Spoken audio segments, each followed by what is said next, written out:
Winter, everybody! While the whole America is getting a huge polar vortex, we in the Southeast Asia is getting massive middle finger from the sun. Selamat sejahtera everyone and welcome to another HiAniView season review. And for this video, I will be covering Winter, a season full of cute girl pouting that I convinced the anime industry is trying to make things more comfortably warmer, which in my case want me to die from overexposure from the warmth that was emitting by the pout from the girl. You know the deal, I watched the anime from this season, not all of them, and I will give them a short review to determine whether it's watchable or not in the most lazy and laid back way as possible. I'm possibly risking my life getting a level 10 toxic cancer straight into my body for your viewing pleasure, but without any further ado, let's go! First up, another isekai. Haven't you guys have enough of isekai slash fantasy anime for one season already? Huh? No matter the fact that this got the #1 spot in Mel for popularity and got people miming the shit out, prove how people haven't enough of isekai yet in their filthy, dirty and pure bloodstream, but I would be lying if I say I do not understand the reason of it. The Rise of the Shield Hero is an isekai anime that tells the story about a young shonen got transported into a fantasy via reading a book. And that's why, kid, lesson of the day for you: don't read books, cause books are for nerds and might possibly transport you to a realistic fantasy world that will make your life 100% worse than before and getting you in an immense sufferable pain and scar for life. Well then, moving on. As its best, the anime managed to do the typical isekai thing well done. It followed your typical isekai as usual, but the anime done it perfectly and also managed to serve something fresh and different onto the table. The rule and law of the world which where the MC inhabited in is realistic but interesting, like Log Horizon even, and the anime doesn't waste any time on giving the detail of the setting of the world so that we can focus more on the story while already having the knowledge of the world set in our mind. The pacing is quick and doesn't pan out every bit of detail, which is good in this type of isekai bullshit. However, the early part in the first episode of the anime did have that really awful, cheap and really easily predictable drama that got me down-minded throughout the section to the point I bumped against the monitor until I bleed isekai nectar out of my ear. But the rest of the anime though got me captive with its well-written story, good character and great dynamics that now I have become the anime slave. For that, I give this anime a pass. Next, alongside the Rise of the Shield Hero, we got another fantasy-like anime that have the prison break concept, The Promised Neverland. To simplify the plot, this will be the anime plot in a nutshell. First of all, the visual is incredibly stunning, especially at the opening scene of the first episode got me artistically orgasm. Cloverwork did a fucking fantastic job on the art of the anime here. If I want to compare it to another anime structure-wise, this anime has the same plot structure as Gakkou-gurashi, where on the surface, the anime generally presents itself as this innocent, cute and pure show about a group of young children living together in this one building happily, but the anime turns out to be a lot darker and sinister as you go dive deep further down the plot. The anime even has that made and abyss vibe to it on how bizarre and mysterious the world of the anime are, and seeing on how everything unravel and discover in a perspective of a confused little children that doesn't even know much on the world that they live in make it much more intense in the context of the anime. I love it, it's unique, and please anime industry, make more of this rather than the shit that I will talk about later on. I will give this one a kiss on the lips pass. Here's a special one, and what I mean by special is the history of this anime. Dororo is an anime telling an adventure story that sets in the Edo period about a puppet sort of living being that turns out to be a doll of some sort, but that doll was a human at some point, but then he got his whole body part and organ got donated to some bunch of demon by his own hungry power father. Is on a quest to defeat demon alongside a young little orphan that claims to be the greatest thief in history. Not really. I know I suck at explaining story, shut the fuck up. Now what makes this anime interesting is not because of the plot, but because of its history. It turns out this anime was readapted from a manga made by Osamu Tezuka that is already 59 years old as of this year. That's a really long time. However, this is not the only time this manga got an anime adaptation. The first anime adaptation of this manga was back in the year 1969. 69? I'm 9 years old. So you can say that this series is old as somebody's grandma. Now back to the anime. This anime is great. I really like it. The plot story is simple but refreshing, and Mappa did a fucking wonderful job on giving this anime some great modern twists on the visual while paying homage to the original manga artwork. And the animation is fluid as ever. I love it. Pass on that. And that OP though. What? I didn't see anything. Next, we had with another fantasy anime, and a show that shit on the fantasy genre but disguised as cute girl doing cute things, and I fucking love it. To put it bluntly, it's a parody on the fantasy genre just like Konosuba, and the anime even has its own useless aqua. It's a plus.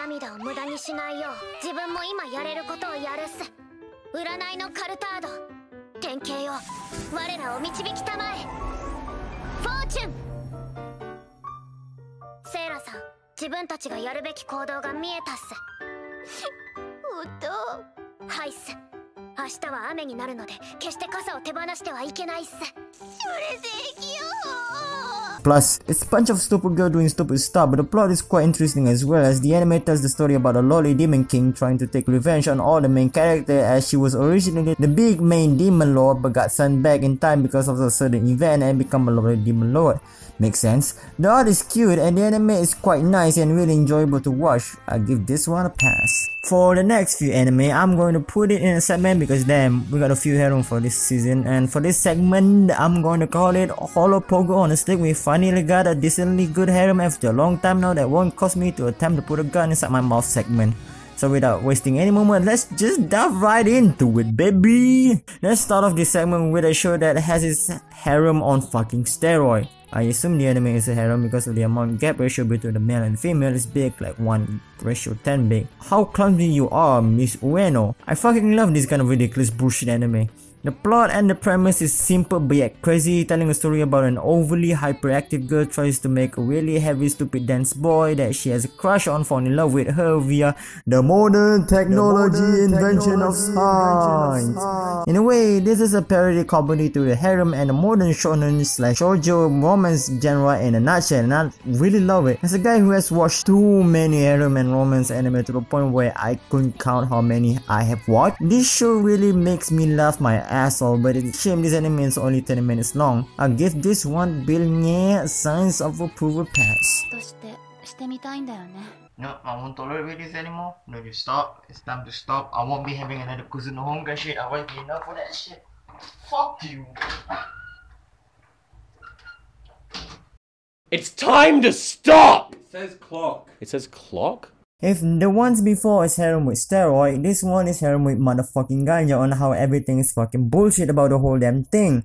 Here's the shit that I just mentioned a few moments ago. I'm going to be on a tangent a little bit, so bear with me, but I hate this type of deep, dark love and thought-provoking romance because everything about it is dumb. There are two types of dumb, good dumb and bad dumb, and this kind is on the low end of the bad dumb. Okay, I understand. This type of show wants to depict the more mature side and the more realistic style of romance, just like how it works in the real world, but come on. Do everybody need to be fucking stupid? I have the same problem with this show as with Kuzuno Honkai, where everything needs to be mature, angsty, edgy, and have over-the-top drama just for the sake of squeezing out some heartbreak, and even that didn't utilize well enough. Even the most smallest problem became a huge problem because of the factor I just mentioned before, when in actuality the problem can be solved in just a day if everybody weren't being overly complicated, overly emotional, and overly horny where they need to fuck every 5 minutes. Rather than quote-unquote mature, I see shows like Kuzuno Honkai and Domestic Girlfriend as immature on how childish it is. Even shows like Nisekoi and Monogatari seem more mature than these two motherfuckers. Don't get me wrong, there are many good mature romance out there like Golden Time, Alien of the East, Night is Short Walk on Girl, Spice and Wolf, Planet, and hell, I'm just going to throw in What Album as well. Despite What Album has all the same problem like Kuzuno Honkai, Domestic Girlfriend, but at least the anime managed to pull it off on the factor that they have and make it watchable, unlike Kuzuno Honkai, which is a straight up light hentai with an oxygon relationship. Tangent end. Now, as for the anime and Domestic Girlfriend, to be honest, I actually do appreciate it and do enjoy the few light moments that they have where everyone being natural and talk it out nicely without being overly dramatic, and I really like those moments where everyone acts like an actual human for once. But the thing is that the anime got me hooked for 6 minutes and then they lost me. Hooked me up again and oops, lost me again. There are some part of the anime that got me like, aha.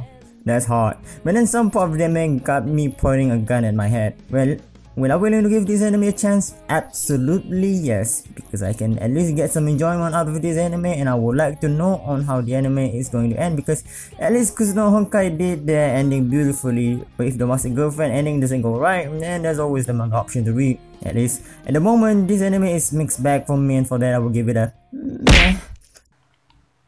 Oh wait, quintuplets? How can a woman shit that many dickhead in one birth? Anyway. The quintessential quintuplet is a harem. I can really appreciate this kind of harem where the main male character is actually tolerable and dependable for once, because there's only a certain distance where a bunch of female cookie cutter character can carry a show, and having a good male character can give the show a little bit of fresh air to breathe, and if not, the show is just going to be another typical harem bullshit. Don't get me wrong, I love my daily dose of harem and I really love them, but there's only so much a guy can contain mediocre harem anime before he can explode from too much tsundere character. However though, the show actually managed to structure and execute its plot well enough where I could willing to invest in all the character, which is great in my opinion. The waifu level for all the female character in the show though, I will give it a 2 out of 10, because the show has Hime's class tsundere as its main heroine, and that shit gave me a lot of Vietnamese flashback. Pass. That is all for this segment, let's move on for more romance.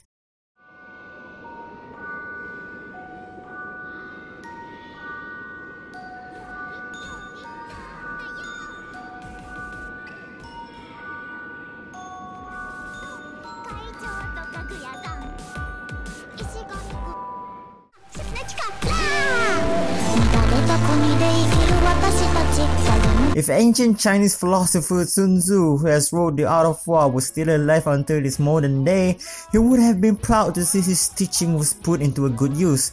God bless you, Sun Tzu. Kaguya-sama wa kokarasetai tensai techi no renai zono zen, or Love's War for short, is a romance anime but in a form of a war anime in disguise. This anime literally feels like I'm watching an intense game of chess but with a commentary that will never shut the fuck up. No, scratch that. You know what it feels like? It feels more like watching an over-exaggerated National Geographic documentary about a battle between a male and a female trying to confess to one another, and I really love it. Combine it with some good art and great animation from A1 Studio, and you got yourself a masterpiece, but just shut the fuck up, buddy. Just shut the fuck up. But the OP on the other hand, the catchy and fucking singing from Takaaki Shingoji, the main vocalist for the band Brother, accompanied with some smooth and jazzy instrumental, really sets up some very hot vibe every time I listen to it.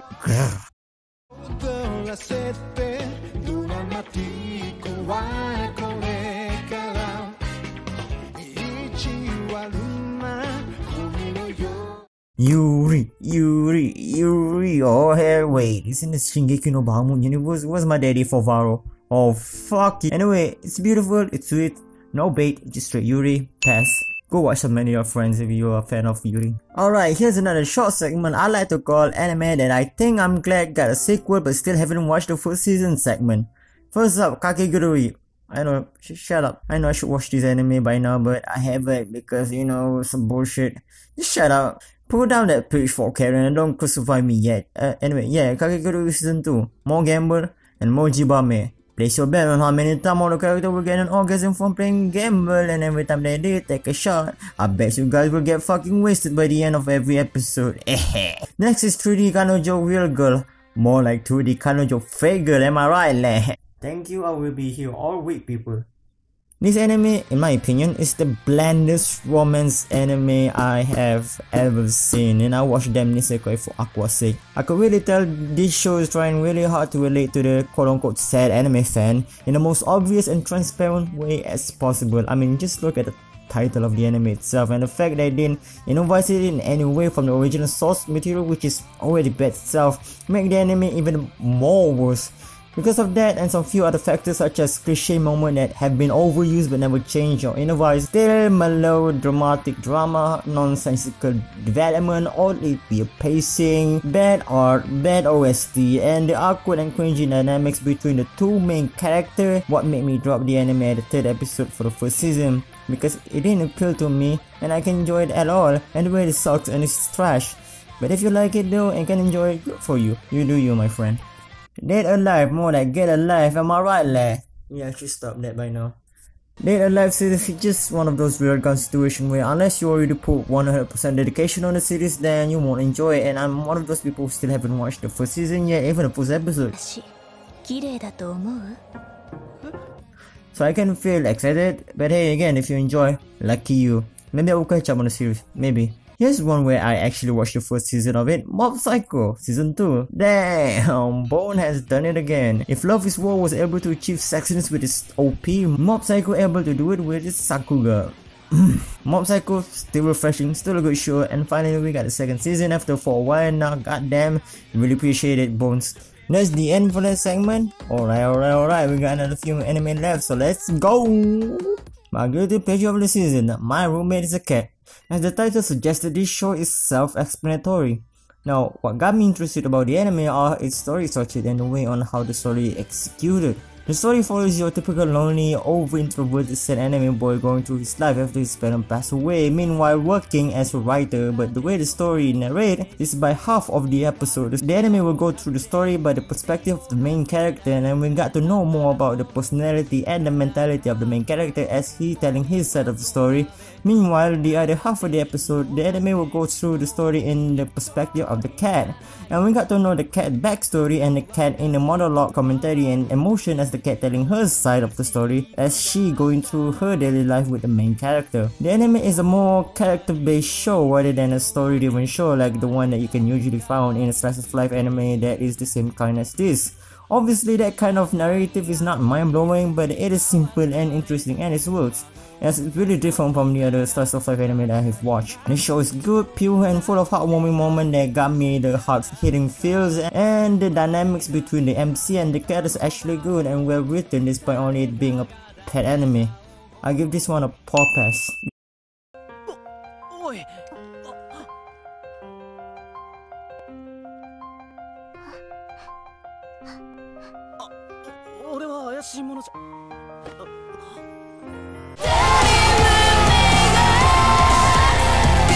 Girly Air Force is an anime. Yeah, I should stop that now. To simplify, Girly Air Force is Masugaku and HiAniView but more vanilla and more emotional driven show rather than that freaky driven bullshit.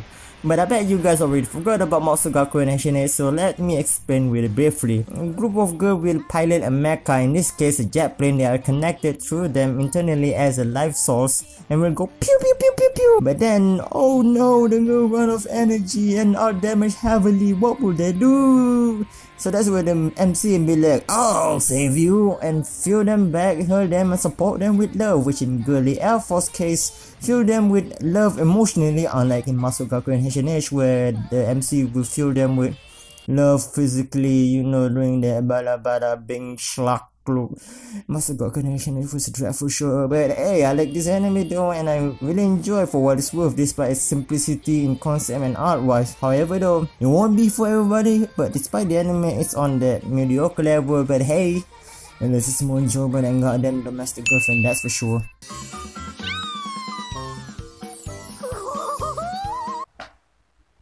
Oh no, not on this again. I need a protection for this one. Let's gear up.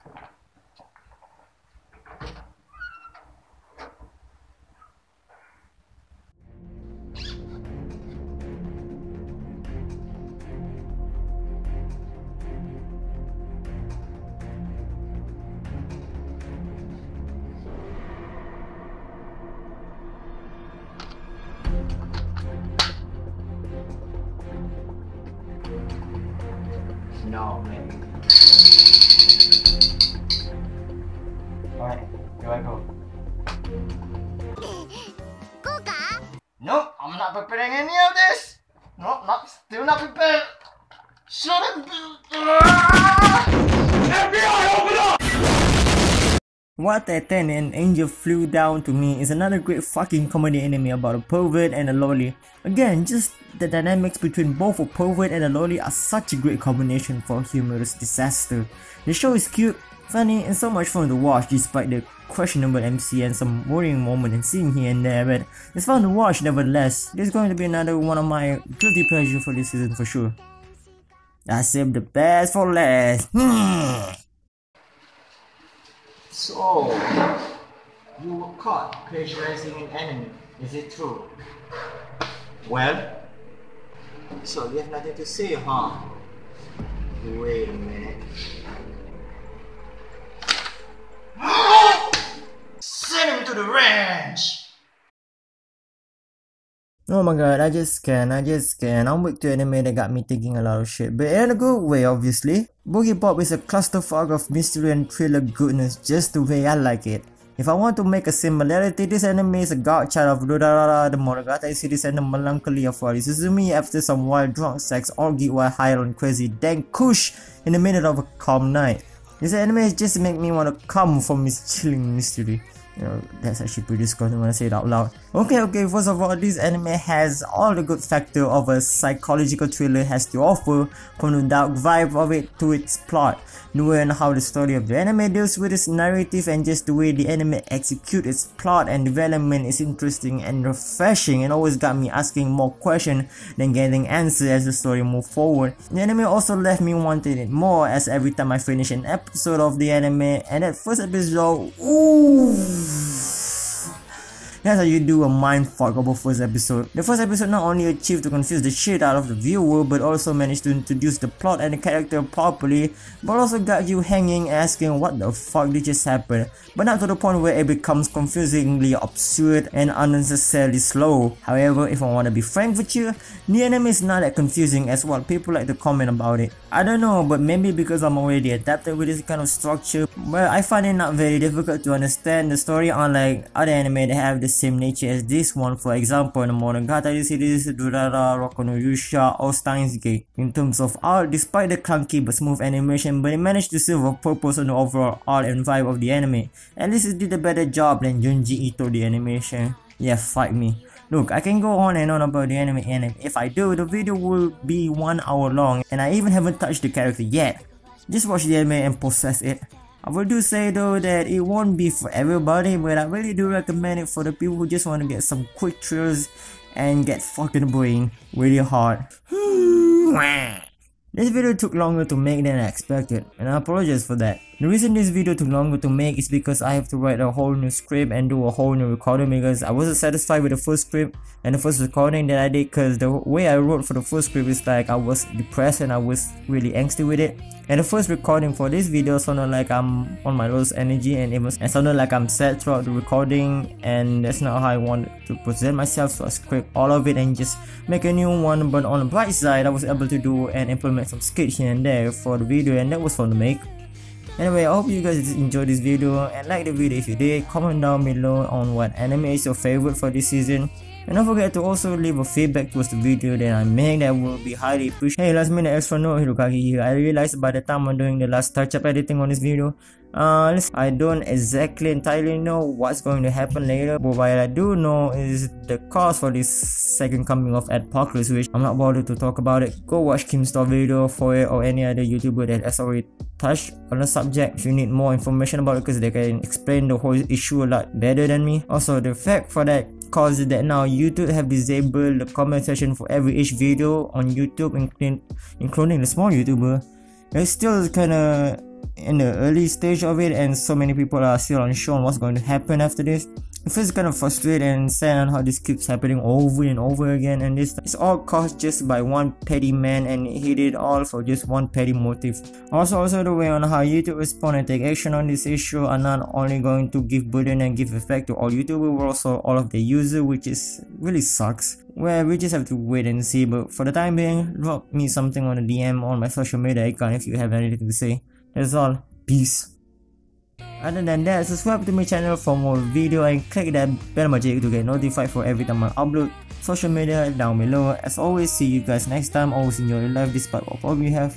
Selamat tinggal, sayonara, matane, have a nice day. Bye bye.